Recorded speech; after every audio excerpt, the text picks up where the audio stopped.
If you're looking to buy a stacked NBA 2K account with max badges and more, visit sportstmb.com. He has been in the community for years and has hundreds of reviews.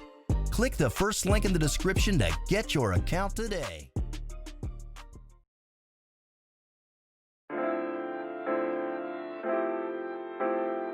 Before this video starts, if you enjoy this video, there are many more like it already on the channel, with many more like it to come in the future, so subscribe. I'm trying to hit 100,000 subscribers by the end of the year, so I would really appreciate it. I upload nearly daily on this channel, so if you're looking for some consistent sports talk during the quarantine, this is the place for it. Also, drop a like real quick, it only takes 1 second and it makes a massive difference. Also, there either is or will be very soon a new episode of the Hawks My GM series out now. I know it's been a while since I've uploaded, but I'm trying to be more consistent with it in the future. This episode goes over the first round of the playoffs versus the Boston Celtics, which may or may not include a game-winning buzzer beater. So go check that out if you've been enjoying that series. Today we are doing something that I have not done in over a month now, and that is talk about an individual current NBA team. Due to the NBA being shut down, I've had to look back into NBA history as well as put a focus on individual players in order to come up with content.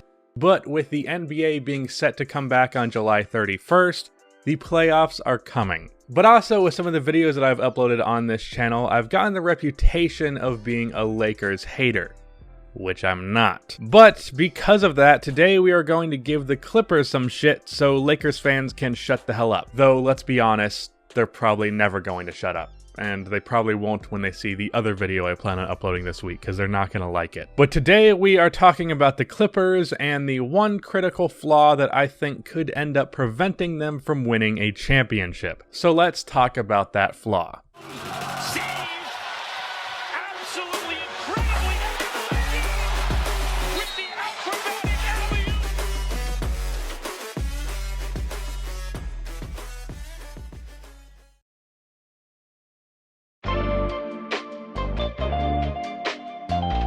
The Clippers are really one of the three real legitimate contenders in the NBA alongside the Bucks and the Lakers. There are of course teams below them that have somewhat of a chance, but I'm like 99% sure it's going to be one of these three teams that wins. But even being that good, every team has some kind of flaws, and before we focus on the main one, I wanted to point out some of the smaller ones that kind of lead to the main one. First of all, they have an issue that kind of reminds me of the 2018-2019 Boston Celtics, which is not a good team to be compared to. And that problem is the Clippers simply have too many mouths to feed. Now, I don't think this issue is nearly as significant as it was on the Celtics because there is no question about who the best players are and what that order is. In Boston, there was a bit of a struggle between Kyrie Irving and Jason Tatum as to who should be the face of the franchise and the guy getting the most shots.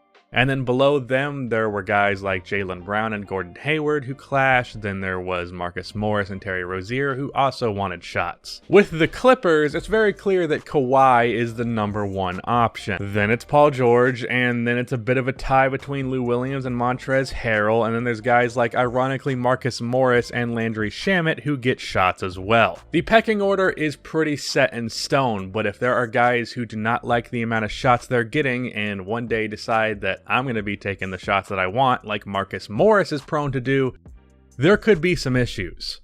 The other issue is one that has been mentioned plenty of times, and that is a lack of playmaking. Basically, there is no natural playmaker on this team when ideally you would have multiple of those. Really, it's just Kawhi who has taken a massive step in that area. He went from playmaking being one of his only flaws to yet another strength. This year, he averaged 5 assists per game, which is a career high that also really does not reflect how good of a playmaker he is. And then Lou Williams, Paul George, and Patrick Beverley are all solid distributors as well. But in general, the playmaking on this team is average at best. I think part of this could have been mitigated by trading for Ish Smith in the trade where they got Isaiah Thomas, because he could have been a go-to playmaker for this team. But instead, they traded for Isaiah Thomas, who the Wizards probably valued more, and then just released him when they had the same salary.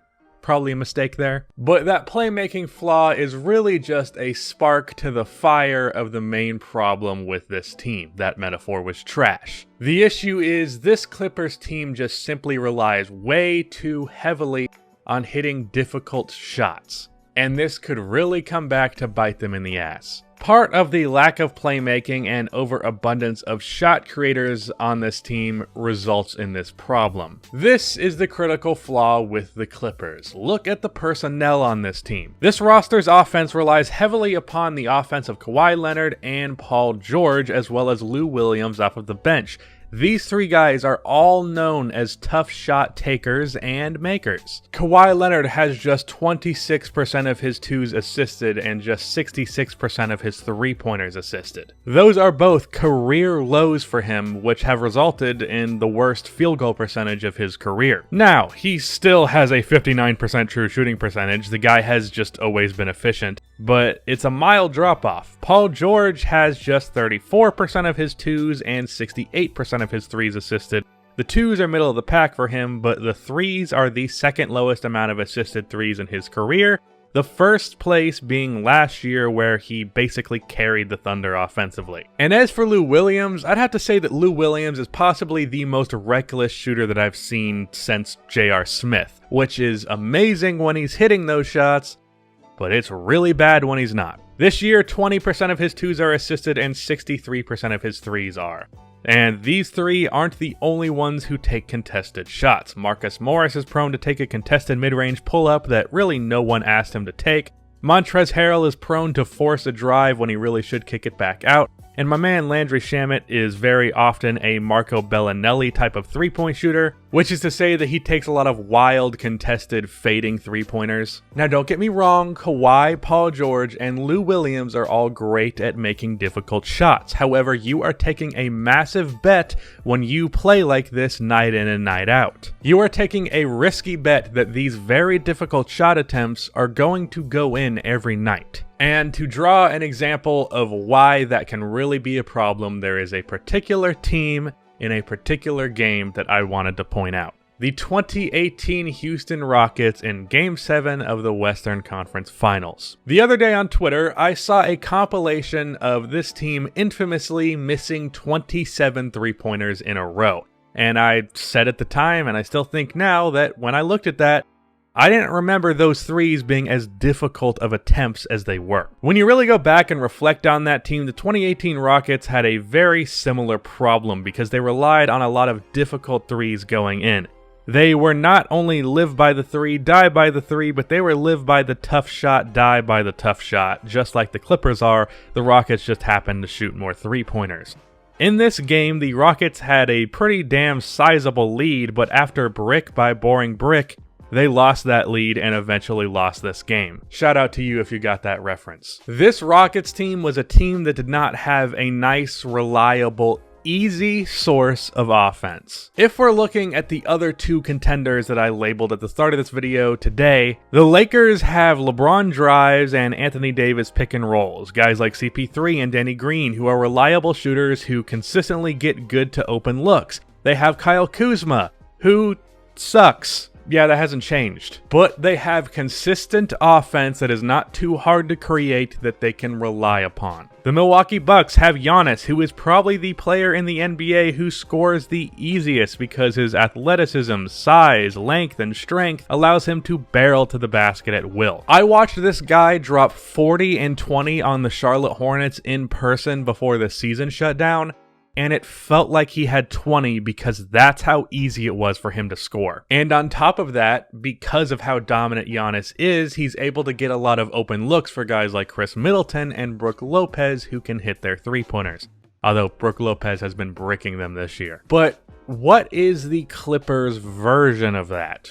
What is the version of the Clippers' offense where they just get easy looks pretty consistently? Because every time I've watched the Clippers play, they were not getting a lot of easy looks, and they were not getting them consistently for sure. Now don't get me wrong, the Clippers are my favorite to win the title. I have had them as my favorite for quite a while, and I didn't waver on that even when they struggled to start the season. It's a testament to the players on this team that they can remain such a good offensive team with this over-reliance on difficult shots. But if I were a Clippers fan, I would be scared of having a Game 7 of the 2018 Western Conference Finals type of moment, because this is the team that will get the worst with a bad shooting night. If the Lakers are having a bad shooting night, they have other ways to generate offense that are not nearly as difficult. If the Milwaukee Bucks do, same thing. But with the Clippers, they do not have an easy source of offense outside of just an isolation play and Kawhi hitting a mid-range shot. I remember a game towards the end of the regular season before the season was canceled where the Lakers stomped on the Clippers and the Clippers took tough shot after tough shot and the Lakers got easy shot after easy shot. Kawhi and Paul George both had good games, but Lou Williams shot 3 for 11 and Marcus Morris went 0 for 9. So don't be surprised if the Clippers end up missing out on the 2020 championship because of their over-reliance on tough shots.